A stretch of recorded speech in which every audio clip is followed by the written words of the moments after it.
নমস্কার বন্ধুরা, আমার চ্যানেলে আপনাদের স্বাগতম। এই বছরের মতো আমার ফুল নেওয়া হয়ে গেছে। সেই ফুলের ভিডিও আমি আপনাদের সাথে চ্যানেলে শেয়ার করে দিয়েছি।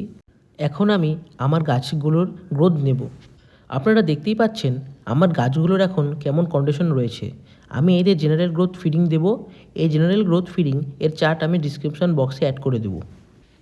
এর সাথে সপ্তাহে একদিন আমি 4 দিন আগে থেকে পচিয়ে রাখা সরিষা খোলের সাথে ক্যালসিয়াম নাইট্রেট ব্যবহার করব। এই ক্যালসিয়াম নাইট্রেট ব্যবহার করার পরের দিনই আমি মিডিয়ার পিএইচ মেনটেন করব। আপনারা কমেন্ট বক্সে জানাবেন আমার গাছগুলোর কন্ডিশন এখন কেমন রয়েছে। এছাড়াও কোনো প্রশ্ন থাকলে আমার কমেন্ট বক্সে লিখতে ভুলবেন না। এভাবেই গাছের পরিচর্যা করতে থাকুন, সুস্থ থাকুন। আজকের এই ভিডিওটি এখানেই শেষ করছি। দেখা হচ্ছে পরবর্তী একটি নতুন ভিডিওতে। আমার এই রোজ গার্ডেন ইনসাইট চ্যানেলটি আপনারা অবশ্যই সাবস্ক্রাইব করে রাখবেন।